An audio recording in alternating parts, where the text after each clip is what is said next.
వాగ్బలం ప్రేక్షకులకు నమస్కారం.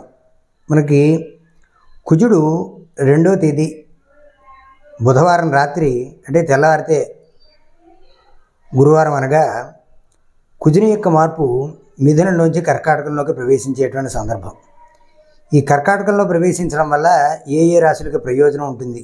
దరిదాపుగా జూన్ 6వ తేదీ దాకా కూడా కుజుడు అక్కడే ఉంటాడు. అయితే ఎవరెవరికి ఏ విధమైనటువంటి మార్పులు వస్తాయి అనేటువంటి విషయం కనుక ఆలోచించినట్లయితే ఈ కుజుని యొక్క మార్పు వల్ల అద్భుతమైనటువంటి ఫలితాలు పొందేటువంటి వాళ్ళు వృషభ రాశి వాళ్ళు, అలాగే కన్యా రాశి వారికి అద్భుతమైనటువంటి ఫలితాలు లభిస్తాయి. అలాగే కుంభరాశి వాళ్ళకి ఏలినాటి శని ఉన్నప్పటికీ కూడా కుజుడి ద్వారా జరిగేటువంటి ప్రయోజనాలు ఏమున్నాయో అవన్నీ కూడా జరుగుతాయి. ఇప్పటిదాకా ఉన్న సోదర వ్యతిరేకతలు ఏవైతే ఉన్నాయో అవన్నీ కూడా తొలగింపబడతాయి.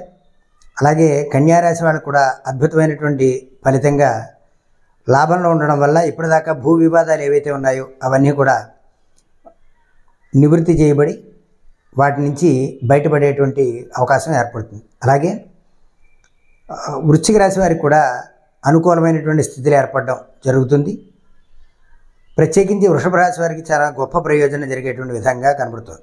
అయితే ఇబ్బంది పడేటువంటి రాశులు ఏమిటి అంటే అర్ధాష్టమ కుజుని యొక్క ప్రభావం వల్ల మీనరాశి వాళ్ళకి అన్నదమ్ములతో వ్యతిరేకతం, అలాగే వాహనాల యందు పనిముట్ల యందు పదునైనటువంటి పనిముట్లు యందు కొంత ఇబ్బంది కలిగేటువంటి పరిస్థితి, అలాగే ఉష్ణతత్వం వల్ల నిద్ర పట్టకపోవడం, అసౌకర్యత అనేటువంటివి మనకి ఈ కుజుని యొక్క మార్పు వల్ల కనబడుతున్నాయి.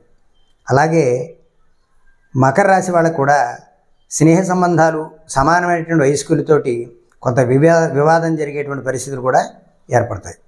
ధనురాశి వాళ్ళకి కొన్ని సముచితమైనటువంటి విషయాల్లో కూడా ఇబ్బంది కలిగేటువంటి పరిస్థితులు, మీరు ఎంత సౌమ్యంగా ఉన్నప్పటికీ కూడా తెలియకుండానే యాదృచ్ఛికంగా కొన్ని వాహనాలు వల్ల మీరు ఇబ్బంది పడడం, కొంతమంది వ్యక్తుల వల్ల కొంతమంది యువకుల వల్ల కూడా ఇబ్బంది పడేటువంటి పరిస్థితులు కనబడుతున్నాయి. అలాగే సింహరాశి వాళ్ళకు కూడా చాలా ఇబ్బందికరమైనటువంటి పరిస్థితి, కొడుకుల వల్ల చిన్న కొడుకుల వల్ల ప్రత్యేకించి సంతానంలో ఆఖరి వాళ్ళ వల్ల కొంత వ్యతిరేకత అయినటువంటి భావాలు రావడం, వాళ్ళతోటి కొంత వివాదం జరగడం లాంటివి కూడా జరుగుతాయి. కాబట్టి సాధ్యమైనంత వరకు సుబ్రహ్మణ్యేశ్వర స్వామి ఆలయానికి దర్శనానికి వెళ్ళడం, అలాగే పుట్ట చుట్టూ ప్రదక్షిణం చేయడం అనేటువంటిది చాలా విశేషమైనటువంటి ఫలితం. అంతేకాదు చుట్టూ ప్రదక్షిణం చేసిన తర్వాత ఆ పుట్టమన్ను బొట్టుగా ధారణ చేయడం వల్ల గొప్ప అనుకూలమైనటువంటి ప్రయోజనం ఏర్పడుతుంది.